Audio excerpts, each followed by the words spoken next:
All right. Well, for those of you this is your first time joining us, saying unfortunately because we keep having more and more, but this is our sixth weekly call, which means that we've been in our safer at home order for 5 weeks now. And this call started as an opportunity to bring on staff from the city, as well as our vice mayor and council member Small, who sit on the city's subcommittee for economic development, and of course the chamber, to give a little bit of insight into what's going on in Culver City related to COVID-19, resources that are available out there. And so what I will do at this time, I will start with insight from the council. So where did I lose you to? Okay, Vice Mayor, if you would like to start first, and then Councilmember Small, if you'd like to chime in as well, anything from the council perspective as it relates to COVID-19. Well, as you have noticed, we are following LA County and LA City very much with regards to different orders and so on. We have some tweaks that are our own local. But now I would say that in the discussion with staff, we have also started to pivot towards the opening up. So staff has started to have those discussions internally within City Hall to figuring out and starting to understand how we could open up. And of course, LA County and LA City is going to be still what we're looking at. So that's still going to be there. But we are also looking internally for where we could start making changes when appropriate. Of course, health and safety is going to be the key here. But yes, you know that staff have started to evaluate and look at different options and how to. And this leads me into what I think all you individual business owners and others on this call is that you should start thinking about for your individual business what you could do or what you would like to do to open up. If there are certain regiment of distancing or other rules that you would like to implement, you should start thinking about how you could help in making it a quicker opening up. We know about testing, that people that have a fever and so on shouldn't really get into the workplace. But there is also a difference between companies that have customers coming and then companies who really don't have customers coming, right? There you only have your employees, and maybe you can implement certain regiments there which would allow you to open up quicker when we get there as a city and as a county. So as a homework, I would recommend everyone to start thinking about and about how to, and the issues you have to look at is how to still keep some kind of social distancing, how to make sure that people that might have the infection do not show up for work. You need to have masks probably when you are close together, and other aspects of this. And of course, from the governmental side, the county side, testing is going to be crucial here. So it's something that's been worked on now to increase testing sites. And I think that today we have a testing site that opened up on Westfield's Mall parking. They set up on Friday, and the intention was to open up today. They're going to handle 200 to 300 tests a day. It still goes through the county website where you have to self-register, and then you can go and get tested. As the volumes of tests increases, it's going to become easier to go and test. But currently, it's still people that think they have symptoms or have been exposed or believe they've been exposed because someone they've been close to has actually gotten the virus. I'm going to stop there. I don't know if my colleague Thomas has something to add on some other aspects, since he has been running some of the testing or actually been involved with some of the testing facilities. Yeah, I can follow up a little bit with that. The testing site, the big testing site up at Westfield, is the diagnostic swab type testing, which I'm sure you all know, indicates whether you actually have the active illness at the time. There's the other type of testing that's under a tremendous amount of discussion now is the antibody testing, which can tell you if you had it previously, and eventually, although the science is not there yet, you'll eventually be able to tell us. They're hoping whether we have immunity to it, and if the herd immunity is growing. So there's a lot of discussion about that kind of testing as well. We have another site that's had, I think, 3 testing sessions already at the Blackbird co-working site, and then that's coming back again. We think this Saturday at another location on Jefferson Boulevard. I just got off I had to leave another call about that next testing to come to this call, so I didn't hear the end of it.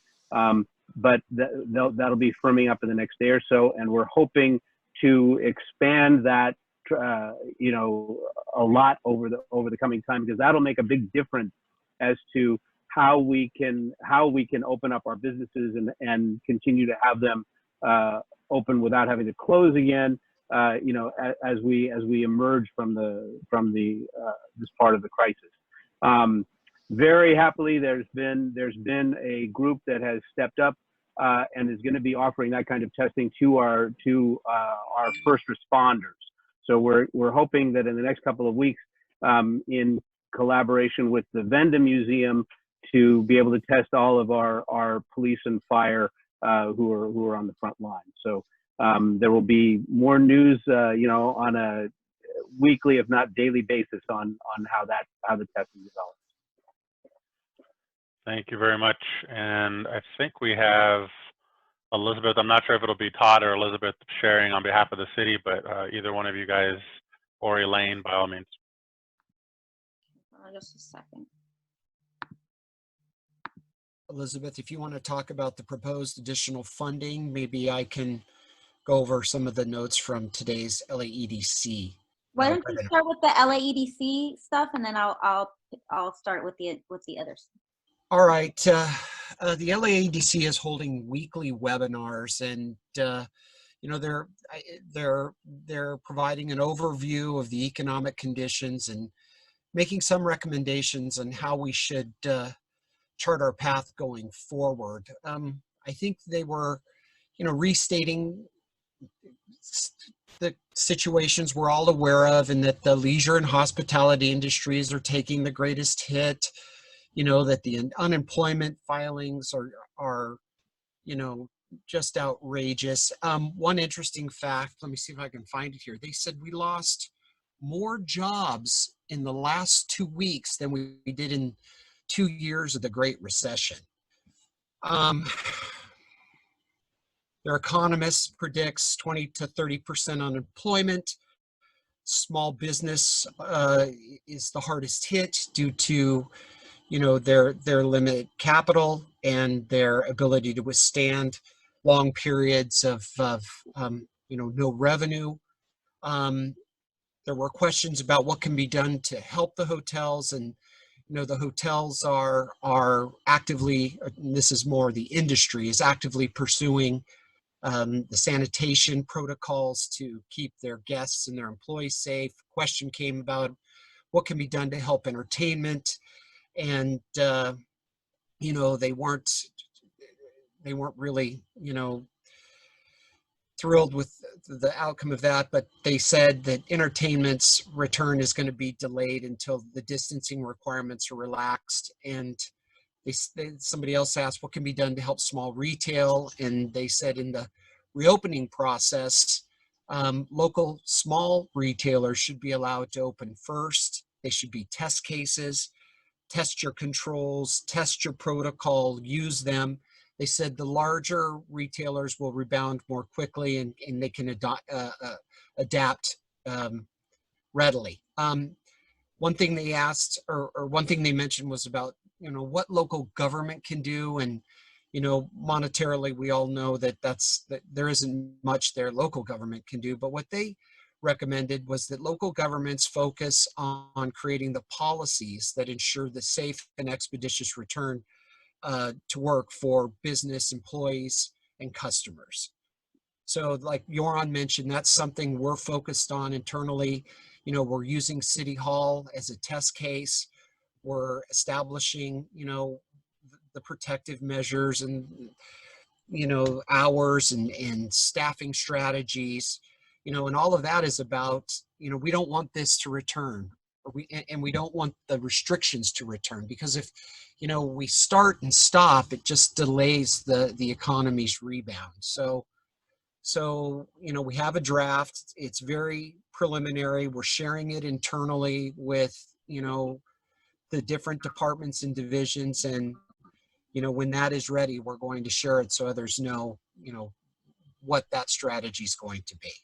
And that finishes it for me. Elizabeth, if you want to chime in, please. Yeah. So one of the other things that was mentioned was that Governor Newsom last week announced the formation of a business recovery task force.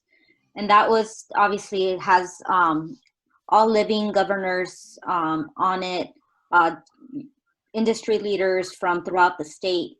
But the task force also has, you know, the elements, and I think most of us have seen them, as to what is needed to have a slow and careful reopening of the economy.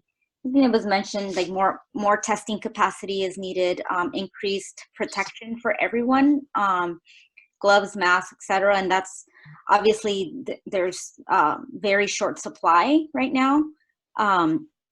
Businesses of all sizes need to prioritize safety of employees and customers.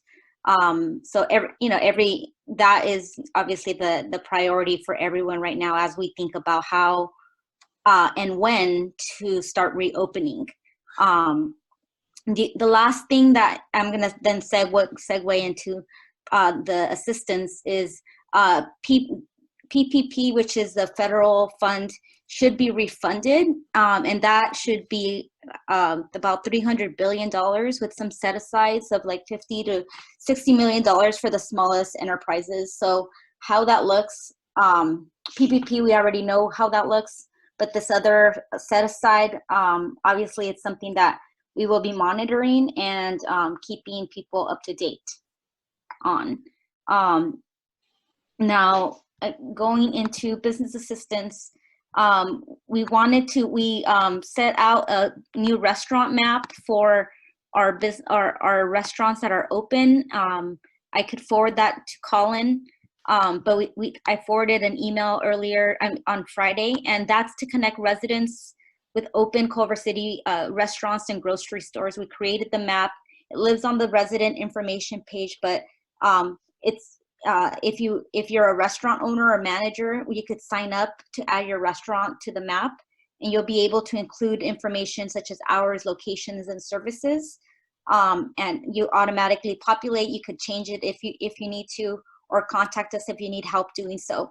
I could send that over to Colin, and we'll be trying to forward it on to different business districts. The other thing is we're trying to really roll out our business assistance line. City staff is really trying to create one-on-one case assistance to connect businesses with the latest resources and programs.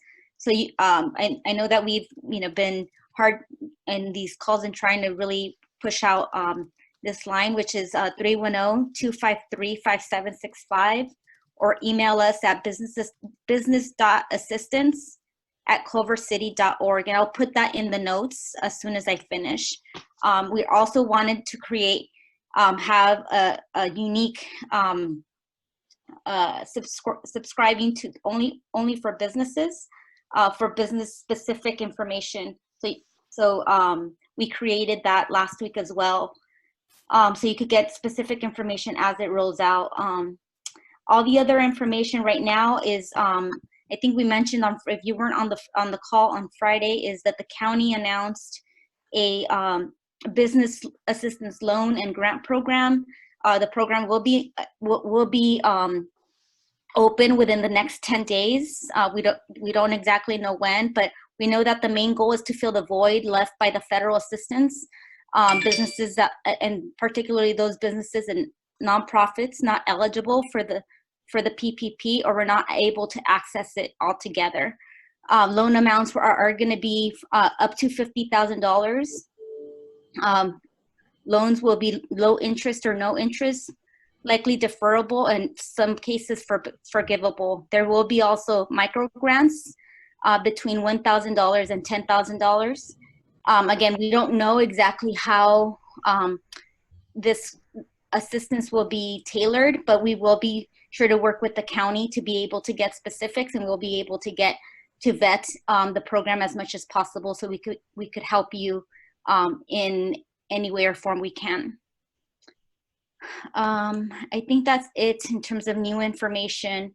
Again, the one thing that I also have is our for LA County, the LA County rapid response teams for permanent closures and layoffs. We want to make sure that folks, if they have these cases, they haven't reached out to the rapid response team, please do. And I could also provide that information to Colin. I know he has it on his website as well. And I'll put it in the notes if anybody has information, anybody has any questions. I know that was a lot, I'm sorry. Thank you very much. Before I kind of dive into the part that I want to talk about, I want to remind everybody, if you have questions that you came onto the call with, if you've sent them ahead before, I already have them, but if you are thinking of something since you've been on this call or come up with something before we finish, please submit it in the chat box and we'll make sure to get them addressed towards the tail end. A few things that I wanted to go over on my end as it relates to the Chamber and our efforts. We've had a few recent webinars. In fact, last Friday we had one with the city that was on the COVID-19 Culver City orders and subsequent, or should I say supplemental orders, which there are now 7. That information, if you were not able to attend or if you were but wanted to get the notes, is available on our website. If you go onto our website, the second or third banner ad, you can click it and it'll take you right to the presentation or to the actual webinar. I know the city is going to be sharing the PowerPoint slides. When we have those available, we'll share them with you all as well. Additionally, we've started about a week or two ago holding cluster meetings with different business sectors. So we've either met or scheduled meetings with insurance, nonprofit, restaurants, hotels, and as well as landlords. And the purpose of it is multifaceted. One, it's to find out where each of the industries stand right now and their major pain points. But additionally, it's to look at, as you've heard, kind of more of a theme of the recovery efforts and what that might look like from the individual sectors, as I think we can all admit what a restaurant is looking at might be different than what the industry, or insurance industry or finance industry might be looking at. But we still need to figure out what the best method is, including retail as well, of our recovery efforts. Vice Mayor made mention of this. This is something that will be a call to action that comes from the Chamber soon, is particularly not only what you can do inside of your own business, but what are some things in terms of regulations that you think should be revisited, changed, or amended through this process, because I think we can all admit what the business sector and even our regular everyday lives look like after or post COVID-19 will be much different than they did before COVID-19, which means that we probably need to revisit some of our policies and procedures and see if they still make sense. And we have an opportunity to work with the city and with council to inform them from the business perspective. So we will be convening, and that's part of the reason we're convening the industry sectors, is to get insight and to be able to be well informed in that process. Additionally, tomorrow, for those of you that are on this call that are members of the Chamber, we have our monthly Government Affairs Committee meeting. The information for that, you can go to our website on the event and register that way, and you'll get the information. It'll be a Zoom meeting. In regards to funding sources, this is something that, we had a survey of about 70 or so businesses, or 70 participants of our survey, and a whole host of questions. And one of the big takeaways, obviously, was that businesses were trying to find solutions in the way of financing and sustaining their business. We've tried to share as many programs that we know that are available Unfortunately, what happens oftentimes is that the programs that are not national ones tend to be filled up really quick. You know, they may have an opening at 12 or 1, and by 1:15 or 12:15, it's already, you know, they've exhausted the amount of applicants they can have, or the website has been bombarded. So I apologize for that. You know, we would control that if we could, but our main goal is to get the information to you as quickly as possible. Having said that, I have 2 updates. One is on the PPP program, which is, as you heard last week, been temporarily halted. That would be the payment protection program. And the last that I've heard in speaking with our state senator is that there's conversations that started today through a pro forma meeting, but later this week they're expecting to move forward with another 250, 260 billion infusion into that program. What that'll look like, I'm not 100% sure. I've heard rumors that the funding sources are only going to be available to essential services and those that are currently open, you know, working remotely. So if a business closed because of this, there is a potential that this next round of funding would not allow them to apply for it. I don't know that to be true. I just know that that's one of the last that I've heard from it. As I hear more, I will be sure to share it through our e-blast and through these types of calls. The small business or Save Small Business grant, which we shared on Friday and a little bit again this morning, is from the U.S. Chamber in partnership with MetLife. The big challenge that we have with it, and we've been petitioning, if you will, or advocating to our colleagues at the U.S. Chamber to expand on it, is the conditions that you need to meet in order to apply. The first is that you need to employ between 3 and 20 employees.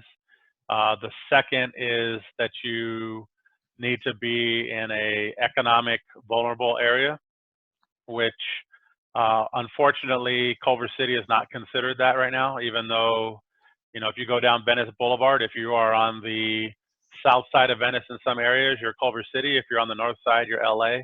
And the 90043, 90044, those zip codes, they do qualify. So we're trying to make a case that, you know, in some parts of rural America, you might be able to say a zip code is a great, you can pretty much determine from one zip code to another. Right now, they've said they're going to do rolling, what's the word I'm looking for?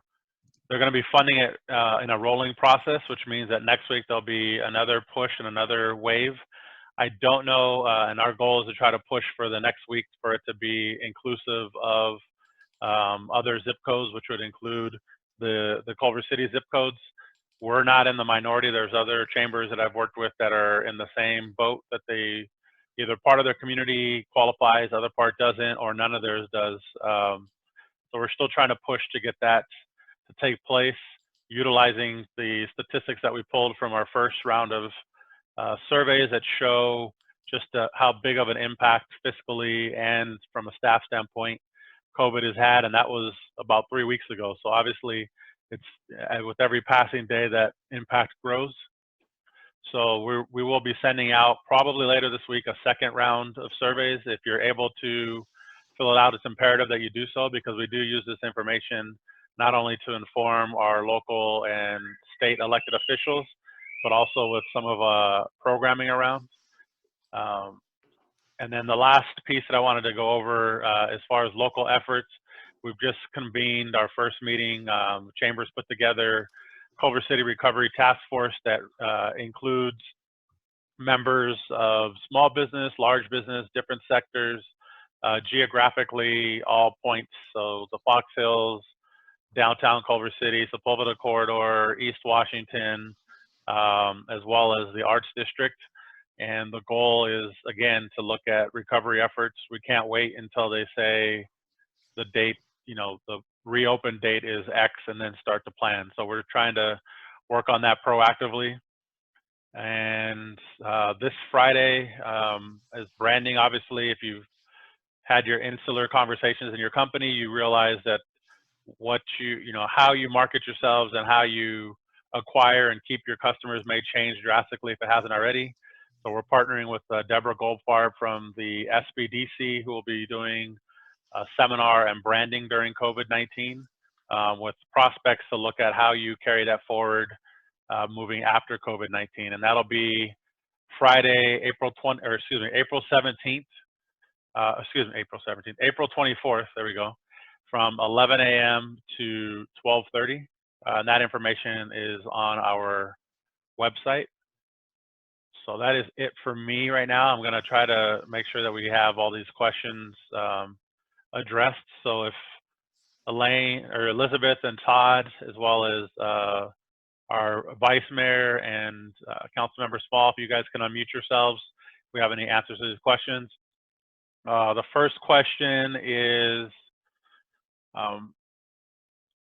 why is the city not setting aside antiquated rules that hinder business growth? I don't know if anybody would like to take that one to start. Is the question, why are we creating rules that hinder business growth? Well, no, I guess that could be a 1B, but the first part is, why are we not setting aside antiquated rules that hinder business growth?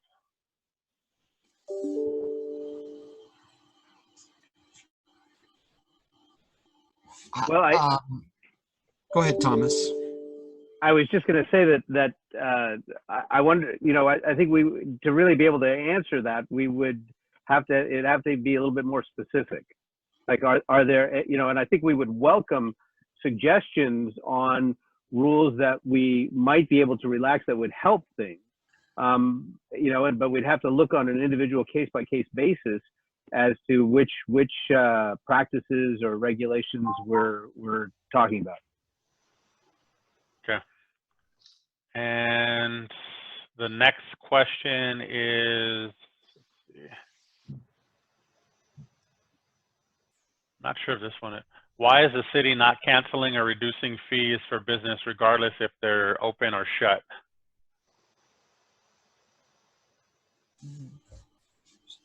So we are, a couple of things that have come up in the past.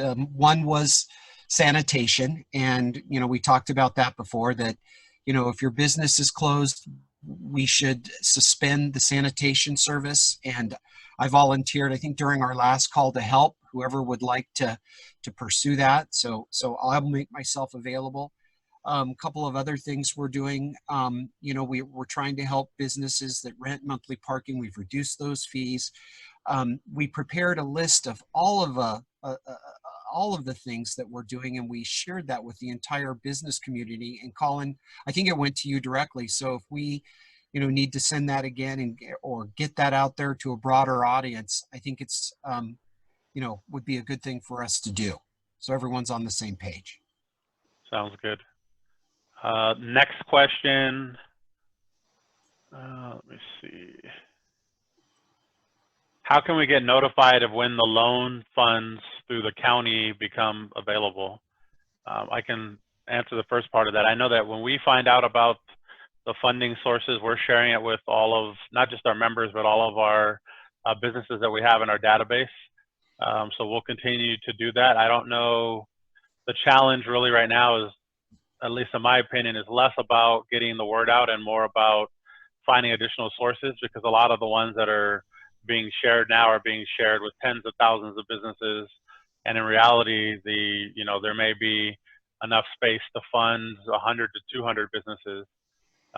So we're, as I mentioned on Friday, trying to get that out and be very realistic. We understand that in sharing some of these, it can come off as building hope for a business, and we obviously want to do that, but at the same time be quite realistic if it is something that's going to be a lot that are in line for it. I've mentioned this before, still it's a slower process, but still trying to work with some entities to see if we can have local funding sources that would be, for example, to piggyback on the Save Small Business, it would be something similar to that format, but only available for Culver City zip codes. So it'd be a much smaller pool to grab from. So something that we're working on. I don't know if anybody at the city would like to weigh anything else on that, but I think that's, or maybe Elizabeth.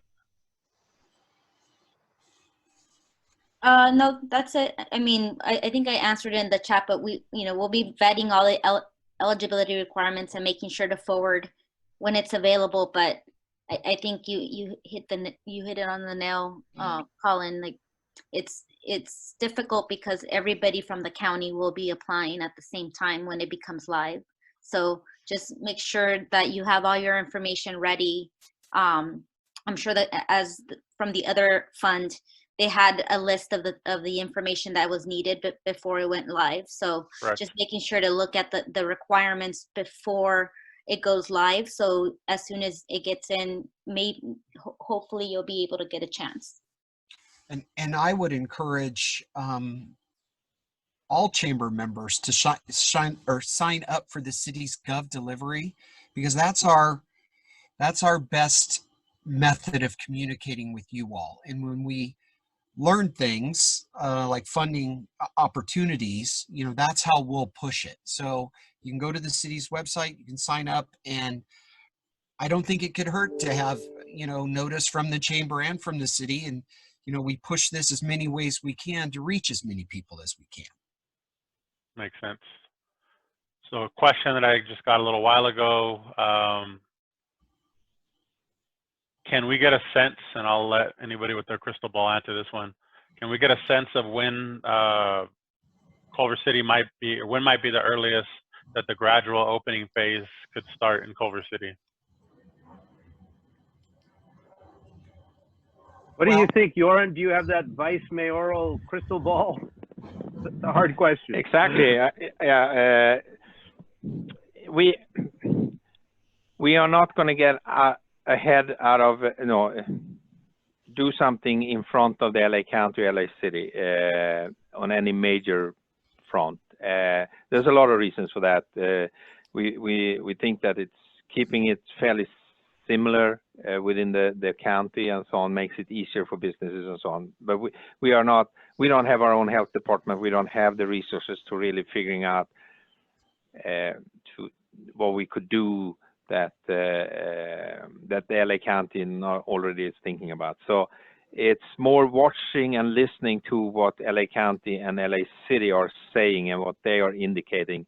Then you have sort of like a 80-90% indication for where Culver City will go also. Okay. So the next question, how likely is it that a salon or spa, I'll merge questions. So how likely is it a salon and spa, or retailer for that matter, be required to do temperature checks on staff or clients that enter their door? Part of the question is from a logistical standpoint, but the other part is, foreseeing the contactless thermometers sales going through the roof soon. My guess is that would probably be a request when we slowly open up in the beginning to have some kind of check, and the different temperature measuring devices are hard to get by and prices are going up. Yeah, we are aware of that. So there are discussions, how this could be done in different manners, but most likely for the first early weeks, this will be a requirement, and it's all going to come down to what our reproductive rate are, meaning that how many, when you have someone that's infected, how many other people does that person infect? And we need to get our rate down below 1. So if person with the virus doesn't infect more than one person, and hopefully only not 0.6 or 0.7. California has been hovering around 1 and 1.1 over the last week. But there are other states that are down to 0.6. So you see Georgia and Tennessee are opening up today. And that's because their rates are below 1. And that's the first sign is that when we get our rates down to the reoccurrence rate or whatever it's, or Thomas, what is it called, RO or something? Then when we get for the state, when we get that down, then we will see that the governor will start to accelerate. But then different counties is going to be different. So, but you can start watching those rates, which are published. There are websites that publish them every day, what each state has.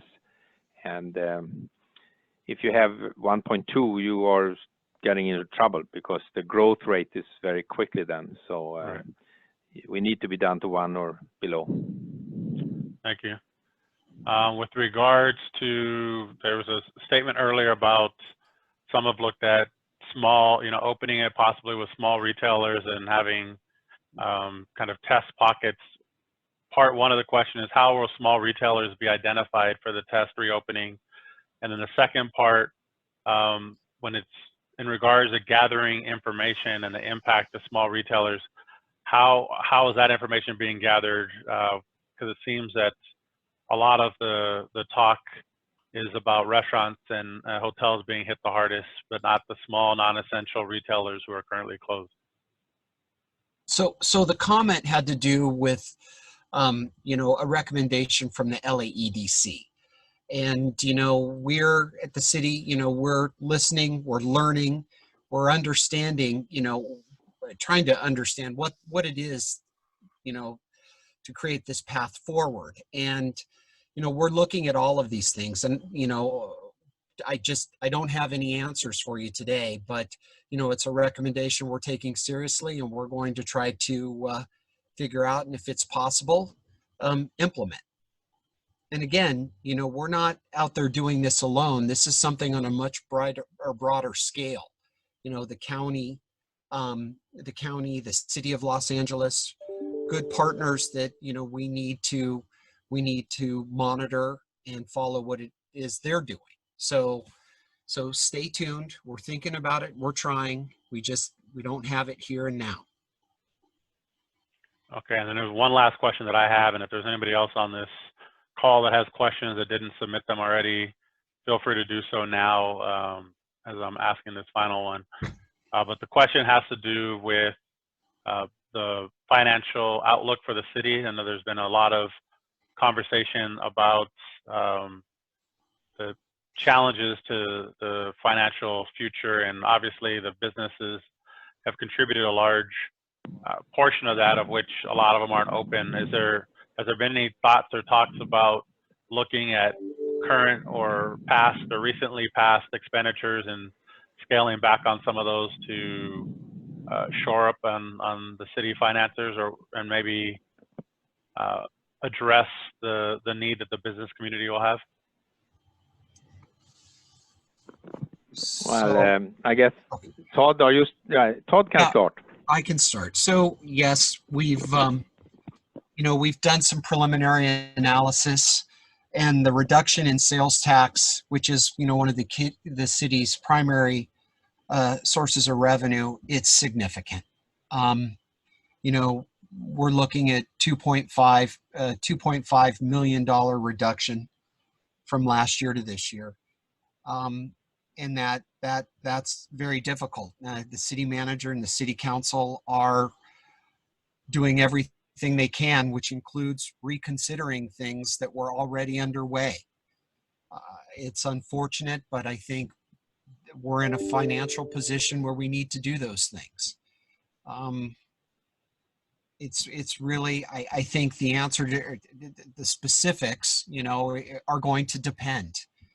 And, there are many objectives of the council and the city. There are things we all want to get finished and implement, and it just, it might not be the time right here and right now. So we're going to have to see. I think we'll know more about that in the coming weeks, and we can, report back if you'd like.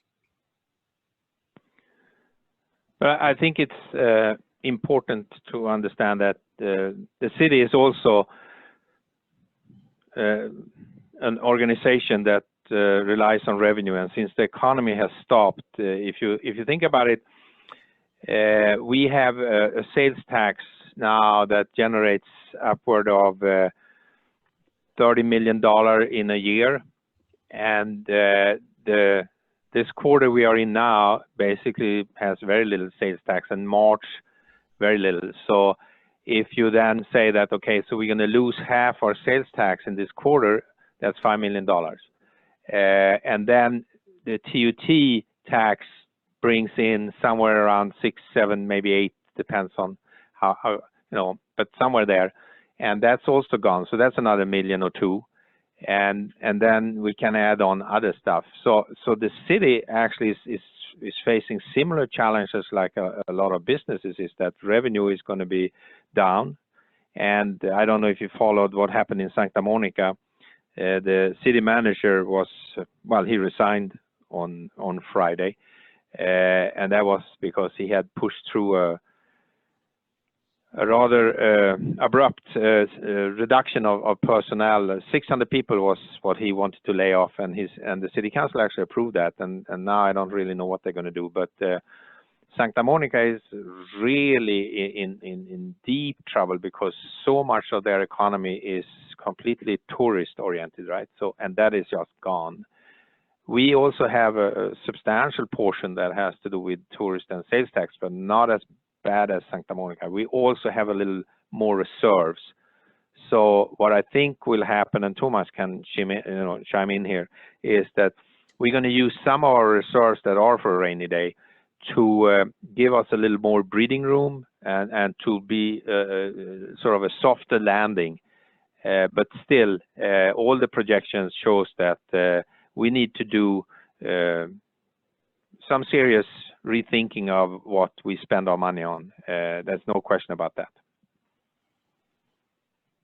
Yes, I think the vice mayor summed it up very well. But the fact is that in the city, we're going to be facing severe cuts, for a substantial period into the future.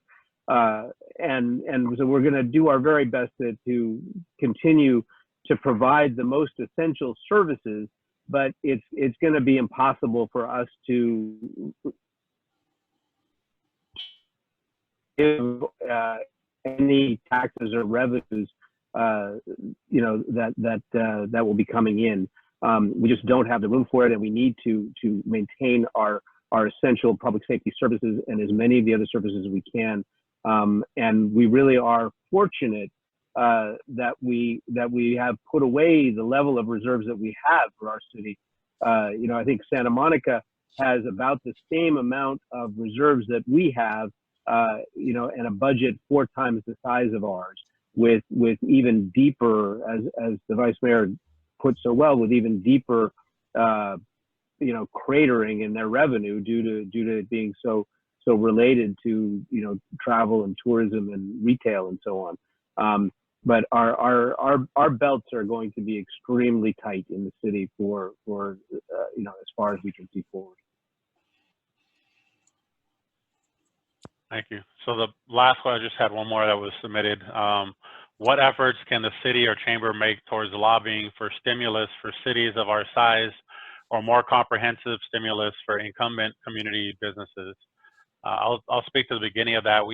I probably about 3 or 4 times a week have calls with state officials, as well as some of the coalitions that we are part of for the federal level, and that is a large piece of it. For example, there's monies that have been set aside for communities throughout the U.S., but they are for communities of 50,000 or more, and we are obviously not quite at the 50,000 mark. And so City of Los Angeles and others throughout the region have gotten some of this funding that can be funneled through like the econ development departments or agencies. But we're working as much as, or from the chamber perspective, as much as we can to lobby on that behalf and to highlight the need, and that it's not a one size fits all, and that whether we're larger than or smaller than certain thresholds, that the need is still there, and there's a great dependency for the business community. So